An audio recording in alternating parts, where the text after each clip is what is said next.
Պարոն Ղազարյան, տեսեք, երբ տեղի ունեցավ երկու ուժերի միջև բանակցություններ, Պատիվ ունեմ եւ Հայաստան դաշինքի,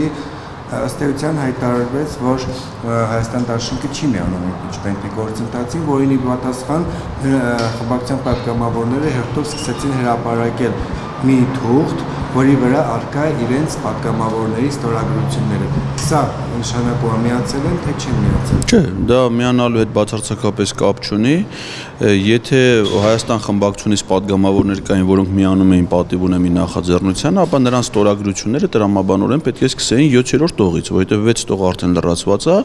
եւ եթե իրենք այդ նախաձեռնության էին միանում, բնականաբար պետք է սկսել 7-րդ տողից հերթական համարներով գար հաջորդը, բայց մենք դες բան չենք տեսել, իրանք հրապարակել են առաջի տողով սկսող 28-ով ավարտվող եւ հնարավորություն չկա իրանց ցուցակում նոր ստորագրությունը, այլ մի հատ ցուցակ պատգամավորների ընդհանրապես իրանց անունները եւ ստորագրությունները, ընդ որում չեն հայտարարել, որ իրանք առանձին անվստահության գործընթաց են սկսում առանձին տեխնոլոգիայով։ Այսինքն դա անհասկանալի ցուցակ է, չգիտեմ, կարող է օգնություն բան են բաժանել, ստորագրել ստացել են այդ ցուցակն է, բայց դա անվստահության գործընթացի հետ բացարձակապես ոչ մի կապ չունի, այսինքն նրանք ոչ սեփական նախաձեռնություն են սկսել եւ ոչ էլ միացել են այս պահի դրությամբ Պատիվ ունեմ խմբակցության նախաձեռնությանը։ Այդ իմ կարծիքը չի, իրանք ասում են իրանք կարծիքը չեն ուզում։ Ի սկզբանե իրանք հայտարարել էին, չէ, որ իրանք անվստահության գործընթացին են։ Չէ, առհասարակ, չէ, առհասարակ Նիկոլ Փաշինյանին իմպիչմենտ չեն դրել։ Այո, երկրորդը, որ իրանք ի սկզբանե հայտարարել են, որ իմպիչմենտի գործընթացին, անվստահության գործընթացին, ամենայն դեպս այս փուլում իրատեսական չեն համարում եւ իրենք դա չեն նախաձեռնելու, երբևէ չեն սեփական նախաձեռնություն չեն ցուցաբերելու, քանի չկա իշխանության, չգիտեմ, երկիշխանություն, փողոցային մեջնշում, այդպիսի պայմաններ են դնելու, ասել են, որ մենք դրա հետ չենք միանալու։ Հետագայում Պատիվ ունեմ խմբակցությունը հայտարարեց, որ իրենք նպատակահարմար են գտնում սեփական տեխնատություն ունեն, ըստ էության եւս մեկ հնարավորություն տալով ամենամեծ ընդդիմադիր խմբակցությանը այնուամենայնիվ նախաձեռնություն ցուցաբերել։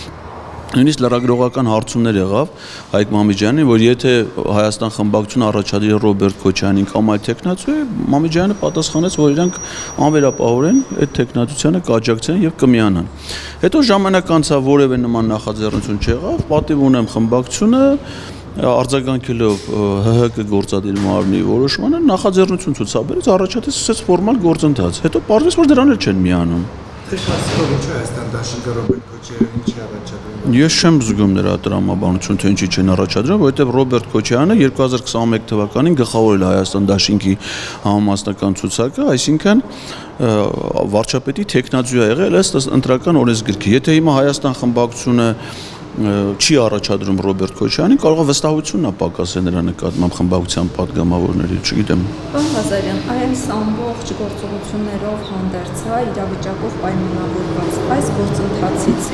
անվստահություն հայտնելու Նիկոլ Փաշինյան ինչ ակնկալիքներ դուք ունեք։ Ես կարծում եմ, որ հիմա շատ սխալ տեղեկություններ է տրամադրում, օրինակ ես ոնց որ ձեր հարցն էր դրանից առաջացել, Սերան Օհանյանի կողմից պատգամավորների ցուցակ հրապարակելը շատերի մոտ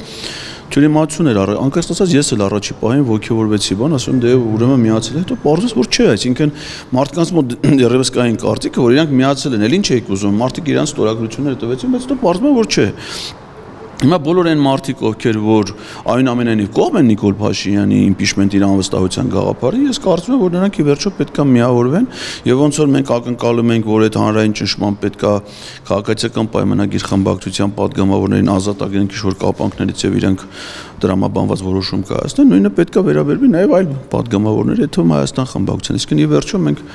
այդ անհրաժեշտ 54 պատգամավորների աջակցությունը կարծում եմ հանրային նաև որոշակի տրամադրությունների արդյունքում ունենալու ենք, որովհետև այլն Ես կարծում եմ, որ առաջիկա ժամանակաշրջանում, երբ որ նորից վերջնական հստակեցնենք ինչա տեղ ունենա, որովհետև պատգամավորները կարող են, իրավունք ունեն ունենալ նաև խմբակցություններից տարբերվող դիրքորոշումներ։ Այսինքն, եթե լինեն պատգամավորներ, որոնք խմբակցությունից տարբերվող կարծիք ունենան, կմիանան այդ նախաձեռնությանը, դա արդեն իրավիճակի փոփոխություն կլինի։ Եթե չէ, նոր այդ ժամանակ մենք կդիմենք հանրային աջակցության, փորձելով հանրության, բոլոր այն մարդիկ, ովքեր այս գաղափարի կողմնակից կլինեն, արդեն ոչ թե ես միայնակ կգամ պատգամավորների հետ հանդիպման, այլ կգանք այնքան մարդկանցով, ովքեր որ կողմնակից կլինեն այս գործընթացին։